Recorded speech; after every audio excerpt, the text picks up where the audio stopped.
Hi, fans of high quality entertainment. Have you ever been disappointed by an album you're excited that was, coming out? I certainly have over the years. And at the end of this, I'll show you the 10 albums that at the time when they were released, I was disappointed in. And even today, I'm not really a fan of the albums. And so I asked ChatGPT to list 50 disappointing albums, and this is what they came up with. And I'm not going to read all of these, but you can pause the video if you want to. But I noticed the band Cahoots. That's actually, when it came out, I had it in the early 70s, and I thought it was okay. I loved the opening two songs, Life is a Carnival, and When I Paint My Masterpiece. The rest of it I thought was just mediocre. But I have a new love for Cahoots in the past few years. Wings Wildlife, I love. I enjoy Some Time in New York City. It's not my favorite John Lennon album, but I like it. Full Circle. I actually have started to really enjoy that album. The Great Rock and Roll Swindle is a fun album. And the rest of them I'm not that familiar with. The next 10.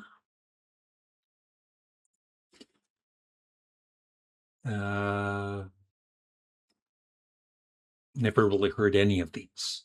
So maybe let me know what you think about these being disappointing albums. Next 10. I've never heard, I love the Velvet Underground. I have their first four albums, but Squeeze is kind of, it's really not a Velvet Underground's album except by name.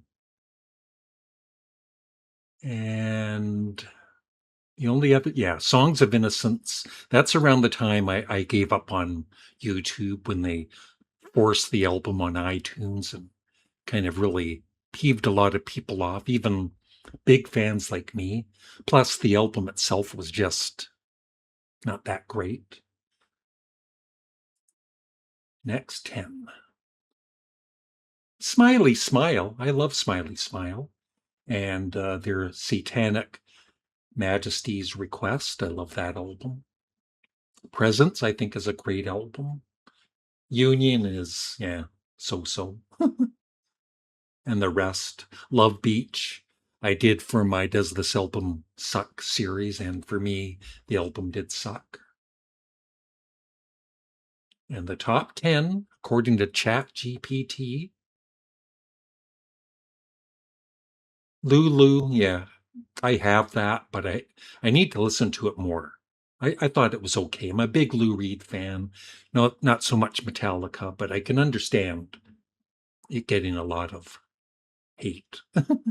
Dirty Work, I think, is underrated. I did a video recently on that album. And Technical Ecstasy, I think, is a great album. And The Doors' Other Voices. It's not as good as the Jim Morrison albums, of course, but still, I think it's a good album overall.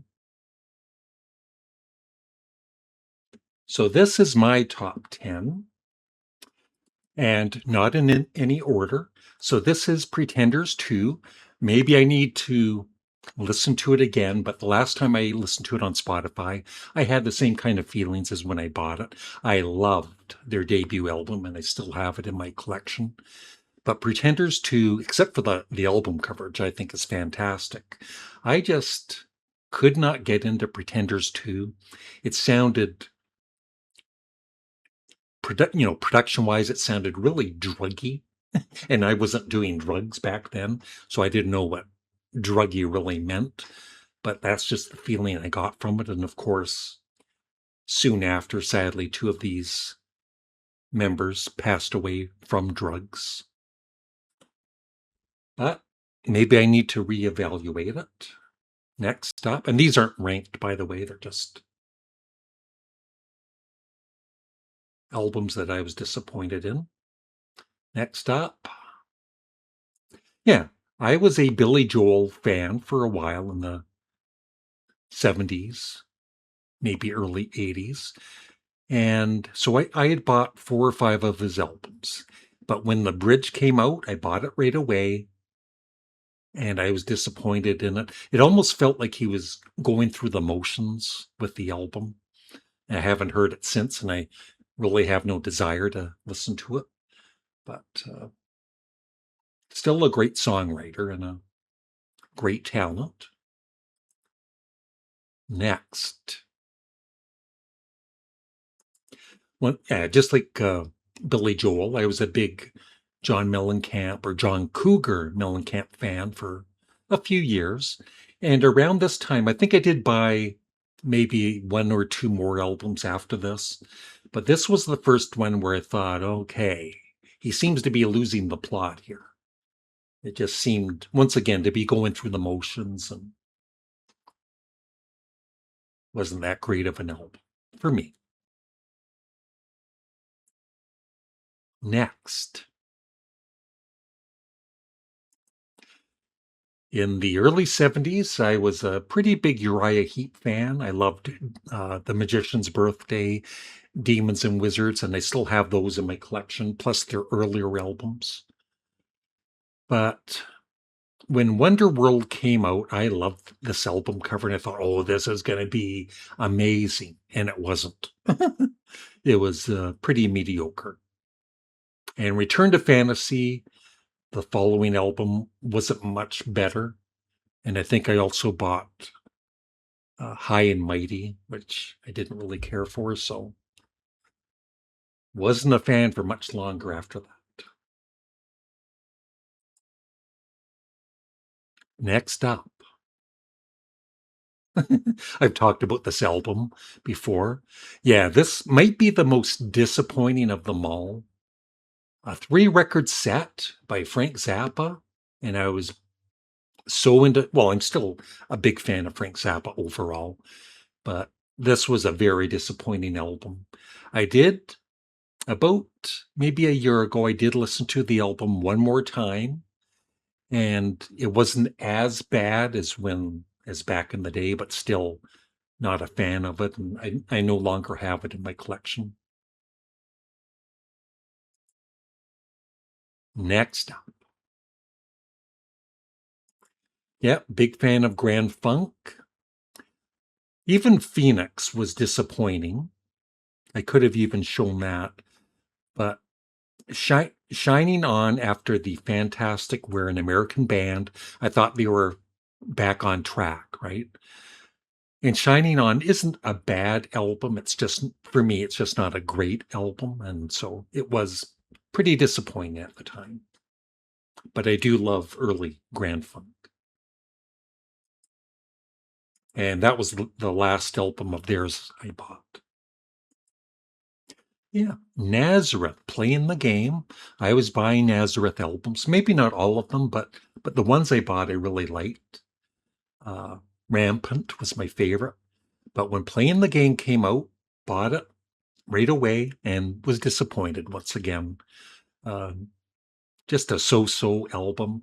Although I will say their guitarist, Manny Charlton, I've said this many times, I feel he's a very underrated guitarist. Fantastic guitarist. 1 or 2 more to go here.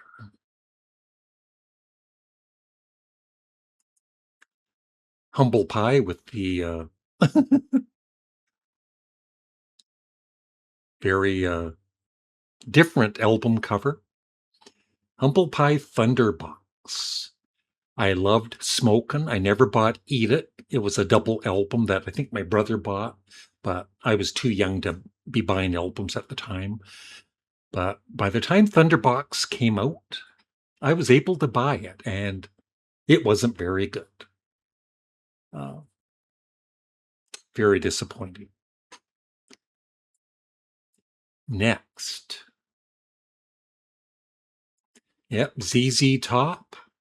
I was a fan for quite a few years. I loved Eliminator and Afterburner. I forgot the name of it. Afterburner was good, but it was kind of almost a carbon copy in some ways of Eliminator.